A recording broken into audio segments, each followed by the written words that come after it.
in my commenting, and because honestly there really was an earthquake just now. It's a minor one. Alright, so I'm building a couple of necro blasters here. I have actually two, since I only have two charges. And now I'm gonna focus on these bandit wizard towers.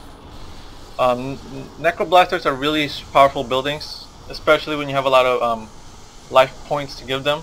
That's why I'm keeping my lost vigils around right now to help gather some life points for these necro blasters, because they need life points to be able to attack.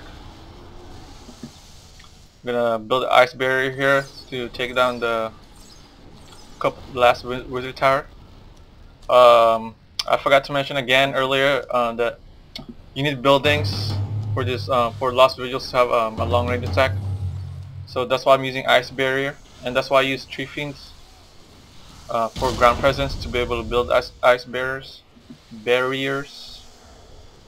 So you can see here, necro blasters making short work of these bandits. So I'm building under breeding grounds here. So now I have my T4, my fourth orb. By the way, here doesn't really matter what orb you put this on, since all the cards in my deck only required one kind of faction orb. So I just went with nature. It doesn't really matter. And here I'm gonna be using one giant worm, one necro fury. And I have no chargers for these units, again, because I don't have any upgrades on these cards or chargers. So I'm gonna be using offering nature affinity. Offering nature affinity is a really good spell. I forgot to switch the screen earlier, but I summoned what do you call it, cultist gunner or whatever it's called. A T4 unit, only costs 50 power. I summoned it so I could use offering in it, so my charges for necro fury and giant worm will be replenished. So I'm gonna have my giant worm here focused on the bandit tent again. That's the main thing you want to focus on, because fighting over and over again is pretty useless if you don't kill the bandit tent, because the bandit tents respawn units really quickly. Alright, so now I'm just gathering more power. As you can see, I took that camp out pretty well. That was a pretty easy camp. Put a ice barrier here just to heal up my units. If you didn't know, if your units are close to a friendly building and they're not attacking, they're gonna regenerate life points. Here goes my third giant worm. I keep forgetting to switch over when I actually use offering on the cultist gunner. Alright, so now I have 3 of each, 3 necros, 3 worms. And I want to make sure, this is one I was talking about earlier, I want to make sure that I have enough units that won't fail when I attack the next bandit camp. So I'm waiting for at least 4 worms, 4 necros. As you just saw right there, I summoned that cultist gunner or whatever, so I can renew my charges for my necro furies and my giant worms. So now that I have 4, wait, actually no, I don't. I'm waiting for my next giant worm. There's my 4th giant worm. And it looks like these necro blasters are gonna end up running IHP, so they're gonna stop attacking. So later on I'm gonna summon a lost vigil right there, just to help these guys necro blasters out. Make sure like that if they don't run out of HP, that I still have something to defend my 4th orb. Alright, so this is the strategy that I do here. Since necro blasters are really slow, necro furies I mean, the main thing you want to do with them is to get them close enough to the camp that they're able to attack at least 1 unit. Don't get them too close.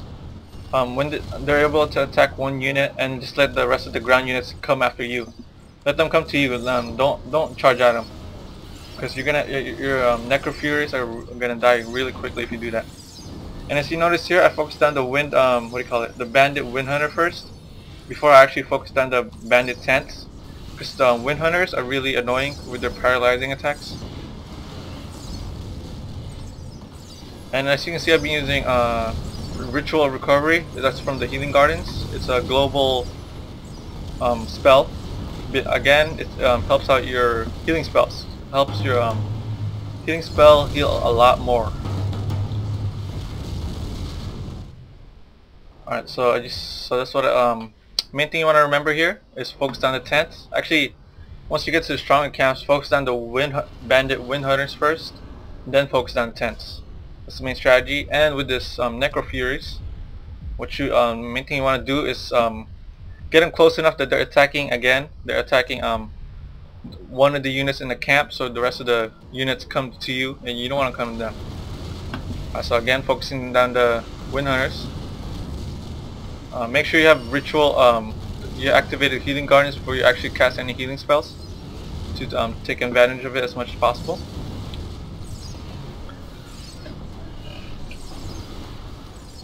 Alright, so now I have around 5 giant worms and summoned my 5th Necro Fury. Alright, so I'm being really careful here not to aggro this other camp right here. Oh yeah, by the way, I forgot to mention, this is actually the map of the week. But it's pretty much the same as all, this strategy is pretty much going to work in all bandit RPvE. So you should have no trouble following it for any map. Again, using Ice Barrier to heal up my units. So here I'm going to walk my 5, I'm actually going to stop at 5 Necro Furies. So as soon as I see this Soul Hunter, I'm going to set them up. Again, let them come to me. Focus down the Wind Hunters. Then go straight for the bandit buildings that respawn units. I don't go straight for this bandit artillery, even though it's, it really damages my Necro Fury, because I can just heal my Necro Furies, but trust me, respawning units are a lot annoying than being damaged. Oh, and by the way, just you gotta have timing on this Necro Furies. Know when to actually move them, and know when to just keep them there.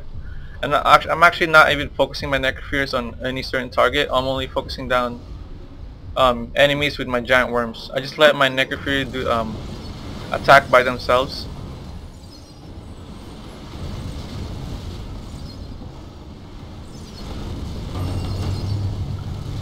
So you see right there, activated healing guns for actually before using equilibrium, and pretty much fully healed almost all my units.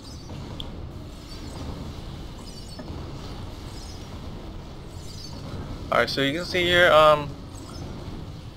if you can follow what I did, you should have no problem doing this map, even with no charges or upgrades.